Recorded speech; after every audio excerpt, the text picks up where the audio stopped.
Hello, Bronwyn Lund here from BronHolm Tours. I'm in Copenhagen and we're going to take a walking tour along the canal in Copenhagen called, the area is called Langelinie, and it's along the harbour of Copenhagen. So I hope you enjoy the tour. This magnificent monument is actually in remembrance of the merchant Navy soldiers who died during the wars that Denmark has had over the years. The winged female figure is representing remembrance, and she's been modelled after the classical Hellenistic sculpture of Nike of Samothrace. And the names of 101 Danish merchant ships that sunk during the First World War, as well as the name of 648 sailors who drowned. So the reliefs on the side of the podium have been inspired by Borobudur on Java, and the front of the podium shows a dramatic scene with a ship that is sinking after colliding with a naval mine. The sailors are jumping overboard and being evacuated to another ship. The relief on the left rear side of the podium shows Mars pointing with his sword towards an eagle attacking a goal as a symbol of the great power's assault on the small peaceful nation. On the rear side is a representation of Mercury with his winged helmet, god of trade and seafaring, pointing towards three doves. So now we're just going to walk along the edge of Copenhagen's canal here, and we're going to actually go down and have a look at the Little Mermaid, which is probably one of the most popular sightseeing attractions when one comes to Copenhagen. It's definitely on all the tour guide lists. And I guess the thing I hear from people when they see the Little Mermaid is that they're a bit disappointed about just how little she is. So let's go and have a look at her and see what your opinion is.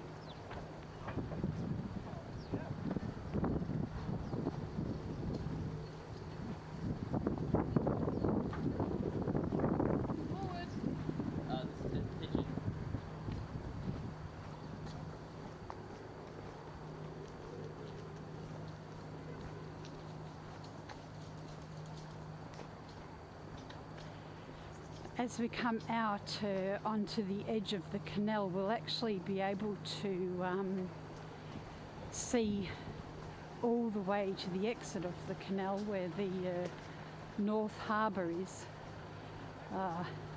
where the canal actually exits out into Øresund. And Øresund is the body of water that's directly in front of us, between Sweden and Denmark. In the middle of the canal we have a military base, and this has really been the militarised area historically for the country Copenhagen. So we're just going to walk along here.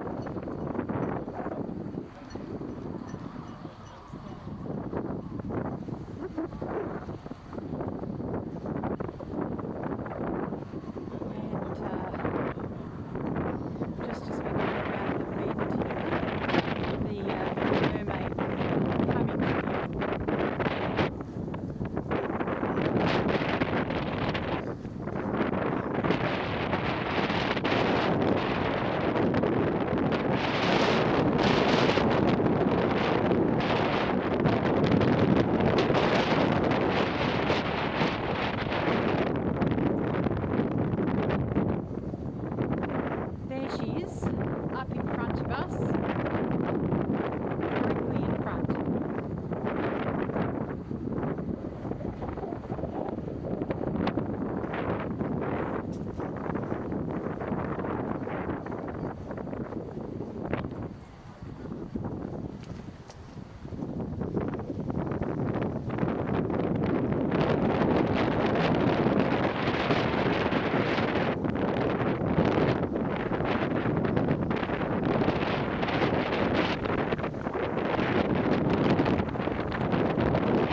Little Mermaid was created by Edvard Eriksson and erected in 1913. Presented by Danish brewer Carl Jacobsen to the city of Copenhagen, and was inspired by Hans Christian Andersen's fairy tale of the same name. Unveiled on 23rd of August 1913, The Little Mermaid was a gift from Danish brewer Carl Jacobsen to the city of Copenhagen. The sculpture is made of bronze and granite and was inspired by Hans Christian Andersen's fairy tale about a young mermaid who gives up everything to be united with a young, handsome prince on land. Every morning and evening she swims to the surface from the bottom of the sea, and perched on her rock in the water she stares longingly towards the shore, hoping to catch a glimpse of her beloved prince. Carl Jacobsen fell in love with the character after watching a ballet performance based on the fairy tale at the Royal Danish Theatre. The brewer was so captivated by both the fairy tale and the ballet that he commissioned the sculptor Edvard Eriksson to create a sculpture of the mermaid. Eriksson's wife, Lene Eriksson, posed for the statue. So the Little Mermaid is actually based on the sculptor's wife, and she's had a bit of a checkered history since 1913. She's lost her head a couple of times, and people have also removed her right arm, and each and every time she's been vandalised, the body parts have been found and replaced and put back on. So that's basically Denmark's national monument right there, the Little Mermaid.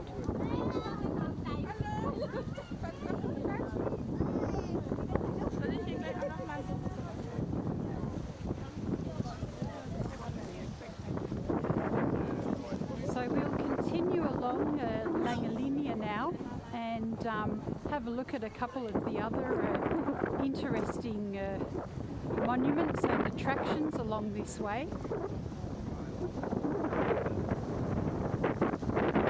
Over to the right is the Citadel, which is still functioning as an army base. It's still a military base, but it's mainly designated as a green area in the city. And it was built in the 17th century as part of Denmark's defences.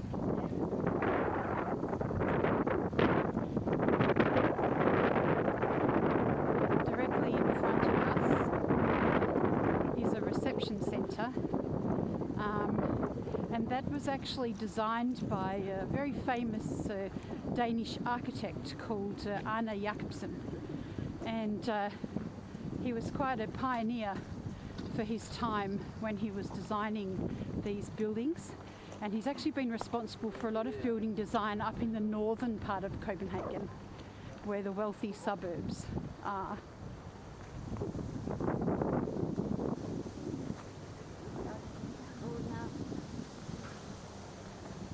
We're going to turn in a minute and walk out towards the harbour a little bit, and we'll actually be walking towards more of the military sections of the city. So this whole area was originally set up for the army and formed part of the defences of the city. This was the outer city limit in the centuries before.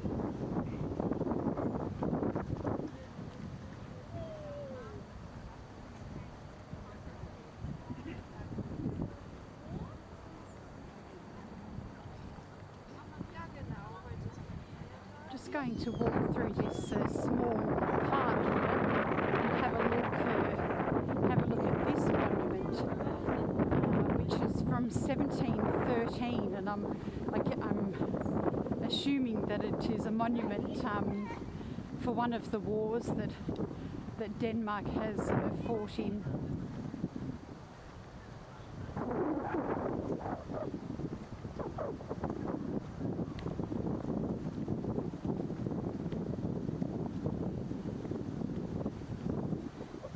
(1710).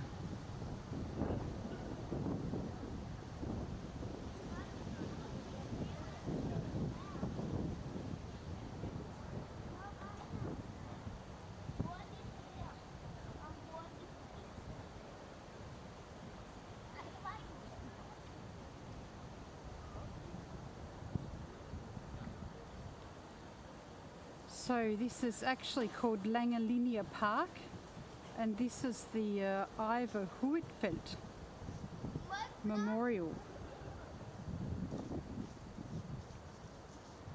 Let's see if we can get some information about it. It's a memorial for Ivar Huitfeldt, who lost his life together with nearly 600 sailors on the battleship Daneport on the 4th of October 1710, and all the bronze and the cannons on the monument are from the wreck. So that commemorates one captain who lost his life along with 600 sailors in 1710.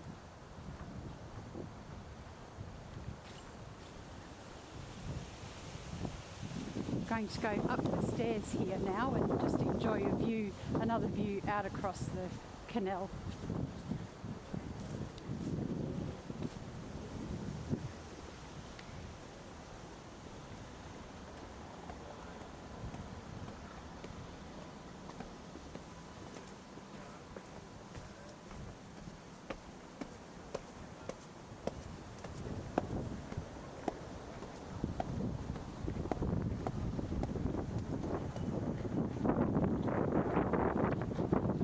So now we are walking south and looking south. That's where we're heading to wrap up the tour, down there. We just wanted to turn around and look up and see the exit of the canal from a different vantage point, and over to the right have a look at the military region or section of the city.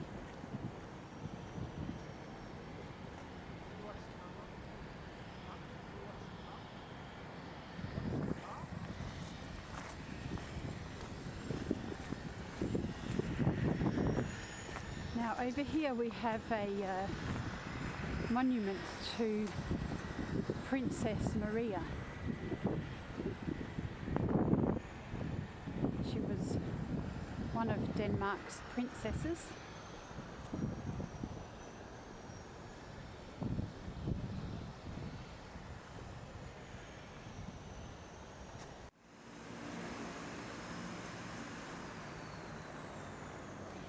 It is a statue of Princess Marie of Orleans, who married Prince Valdemar of Denmark, the youngest son of King Christian IX of Denmark in 1885. So she was French. Imagine she would have brought a level of decorum and elegance to the Danish court, coming from Orleans.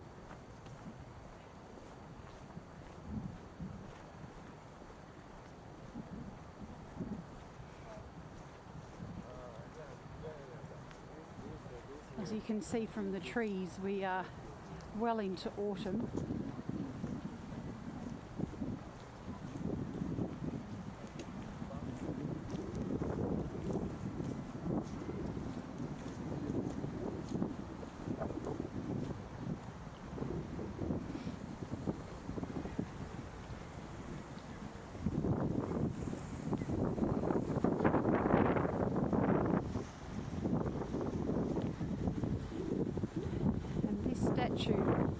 Is a memorial to King Frederick IX, and he was the father of the current Queen Margrethe II, or Margaret II, and he was King of Denmark from 1947 to 1972. So he ruled Denmark in a very interesting period from just after the Civil War up until the 1970s, when Denmark really began to invest a lot of funding in education to turn the nation into a brain nation, a nation that runs its economy on brain power. Now ahead of us here is the English church. I'll talk about that in a minute. First of all, I wanted to talk about this fountain in front of us.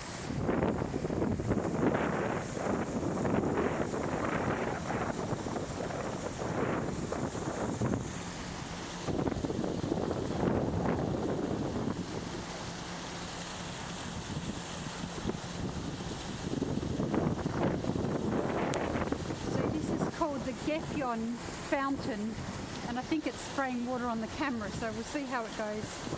It features a large-scale group of animal figures being driven by the Norse goddess Gefion.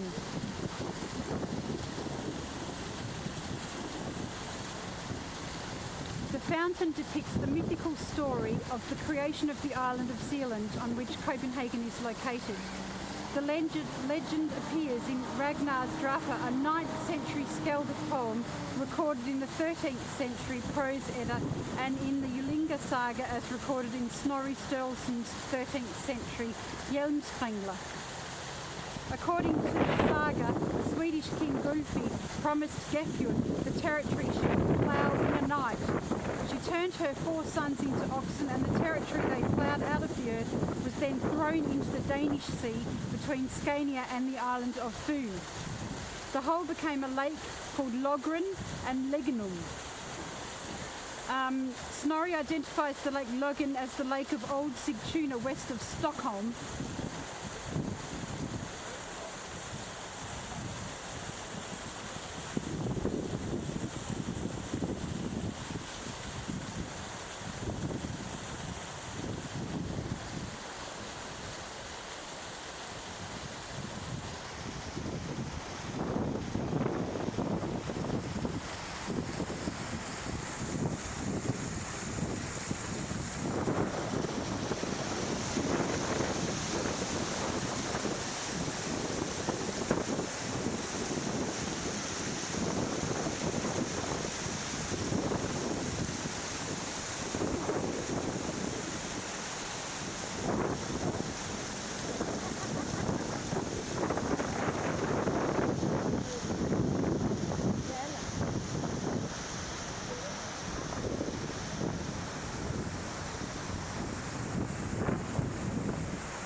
Now we'll go in and have a look at the English church.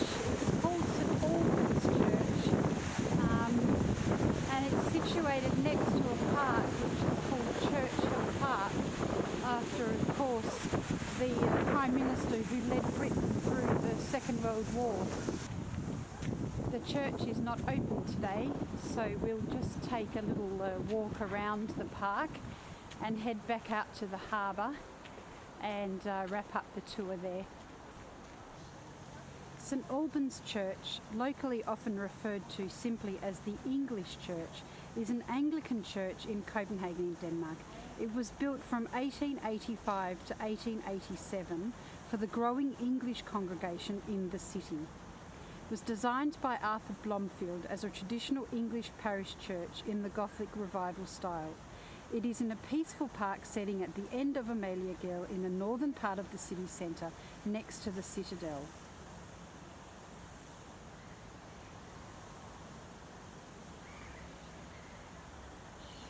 It is dedicated to St Alban, the first martyr of Great Britain. The first sizable British community in Denmark settled in Helsingør in the early 16th century. The town was an important logistical hub for the collection of sound Jews. First to arrive was a community of Scots, which had a Scottish altar dedicated to St Jacob, St Andrew and the Scottish St Ninian in the local St Olaf's Church.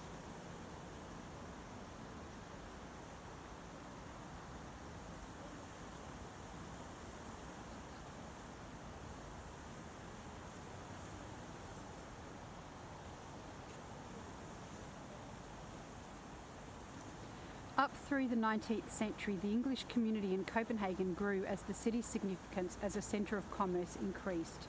an English congregation held religious services in rented rooms in Store Kongsgade near Kongsnytor from 1834. The congregation had ambitions to build their own church, and a church building committee was established in 1854, but remained unable to find the means needed for the project. In 1864, it made an appeal to the Prince of Wales and his consort, the Danish-born Princess Alexandra. She managed to raise funds as well as provide a very attractive site for its construction when she persuaded the Danish Ministry of War to grant permission to have the church built on the esplanade outside the citadel Castell. Sagt das nicht und setzt sich dann hin und trotzdem auf die Bank und macht dann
So these were the main royal gates to the harbour, and over here these pavilions with the green roofs are still in use. They are used by the Danish royal family when they are waiting for the royal yacht to come and moor and pick them up.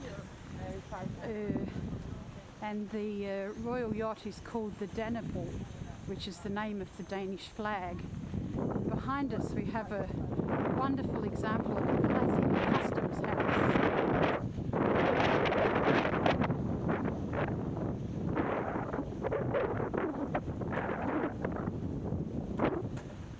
Now the Dannebrog is normally moored over the other side of the canal, directly in front of us, but it's not there today, so I don't know where it is. Maybe it's being serviced or something.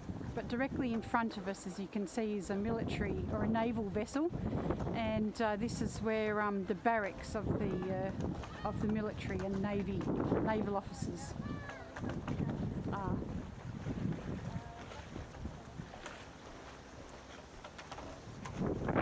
Just going to walk down and finish the tour with a view of the Opera House.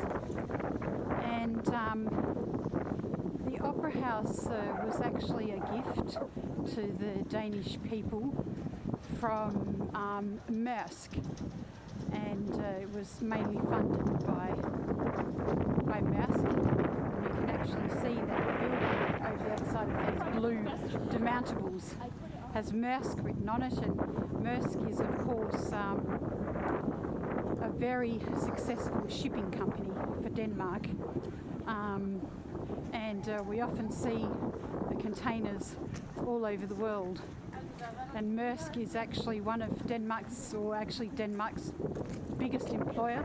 They employ over 60,000 people worldwide, and that's a pretty major organisation for Denmark. So directly in front of us is the Opera House. Some call it the toaster because they think it looks like a toaster. And this is where I'm going to wrap up the tour. I hope you enjoyed it.